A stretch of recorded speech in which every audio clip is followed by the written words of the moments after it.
The Truth Girls. Hi everyone. So 2 days ago, Buzzfeed posted these reports allege Trump has deep ties to Russia.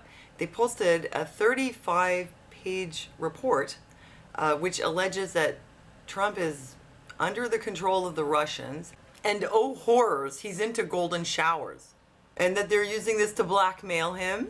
Trump likes golden things. Golden living room, golden toilet. Why not a golden shower?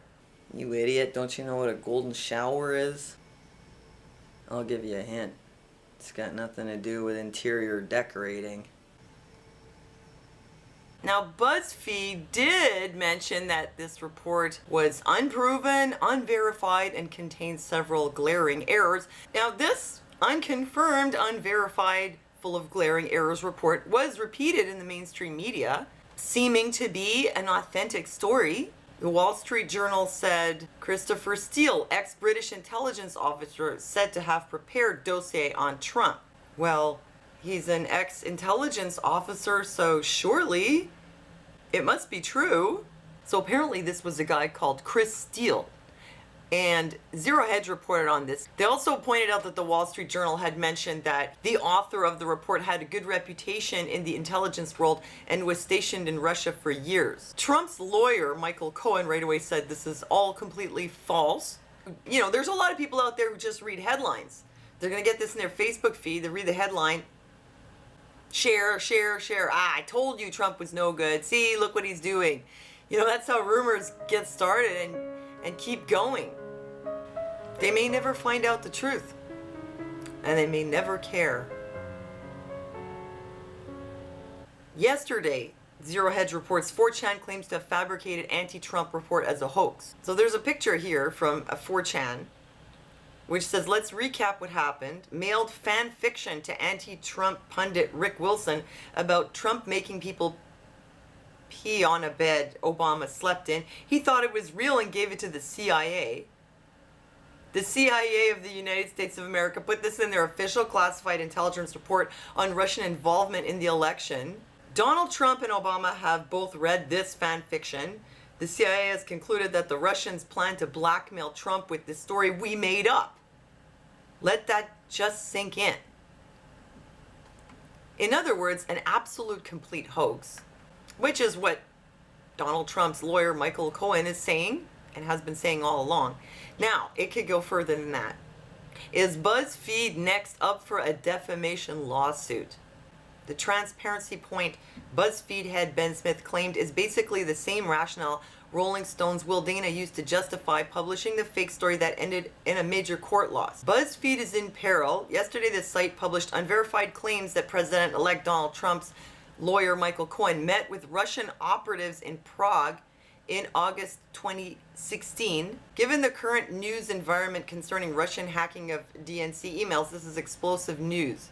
The guy, Ben Smith, is trying to do damage control, saying, well, we never said it was true. We just said actually it's unverified, it contains errors, and we just sort of put it out there so people can make up their own minds. I think they also edited the BuzzFeed article after the fact to kind of make themselves look less guilty.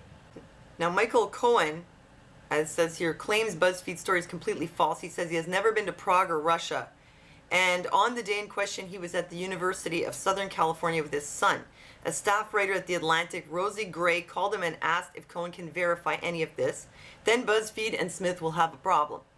By 11 p.m. last night, Gray had also called the USC baseball coach and verified that Cohen was in California on August 29th. So clearly, that much of the story is completely false. Unfortunately for BuzzFeed, not only did Gray's few hours on the phone do more to unverify the story than BuzzFeed's ferocious reporting managed in weeks, but late last night, 4chan, that swarm of master trollers, claimed the dossier is their handiwork. BuzzFeed got trolled. Now, something had happened a few years ago when Rolling Stone was taken to court for publishing a defamatory article. And according to the Federalist, the jury did not find against Rolling Stone for publishing a poorly investigated story, but for leaving the story up when they had lost confidence in their sources. So, like, what, you know, you could make a mistake and publish something false. But if after you find out it's fake, you leave it up and it's defamatory, then you could be held liable. So I guess BuzzFeed, all they could do now would be to take the story down or retract it. Otherwise, maybe they're going to be in for a defamation lawsuit. Well, on a positive note, what this shows me is that it's going to be very, very hard to censor the alternative media on the guise of getting rid of fake news, because there's so much fake hoax news out there coming from the mainstream media that if they try to target the alternative media, they're going to end up targeting themselves. And short of suing someone for defamation after they leave up a slanderous story once they know it not to be true, there's probably not much they can do.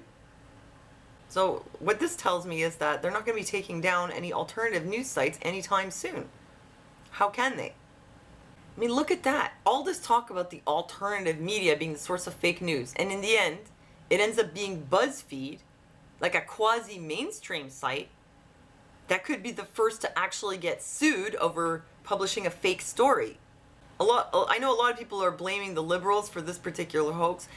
Well, I don't know what the political leanings are of the person on 4chan who posted this. Maybe they're not a liberal. Maybe they're just a run-of-the-mill troll who got a really huge kick out of doing this. So I can't call liberal conspiracy on this. So let me know what you think. And thanks for giving me thumbs up. Thanks for listening to me. And I'll see you next time.